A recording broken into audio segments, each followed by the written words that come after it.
Target 1 kilogram emas sebelum pencen. Mustahil ke? Bayangkan anda sedang duduk santai di balkoni rumah, usia 60-an, tengok cucu main dan hati rasa tenang. Kenapa? Sebab anda tahu anda dah ada simpanan 1 kilogram emas dan nilainya lebih 1 juta. Kedengaran mustahil, tapi sebenarnya boleh capai kalau anda mula hari ini. Caranya mudah saja, anda hanya perlu tetapkan tabungan RM5,300 sebulan dalam akaun Gap Public Gold secara konsisten selama 10 tahun. Akaun Gap ni tak perlukan komitmen bulanan. Tapi kalau anda serius nak capai 1 kilogram, inilah langkah paling jelas. Dan anda tak perlu fikir, kena beli 1 kilogram emas terus ke? Tak perlu. Boleh pecah-pecahkan target anda. Nak simpan 10 keping 100 gram?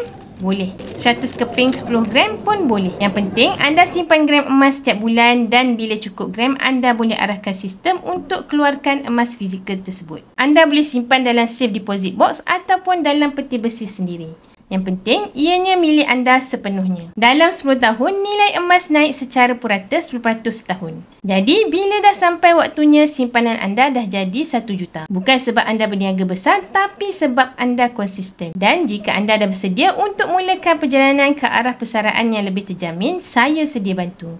Jom mulakan langkah pertama anda hari ini.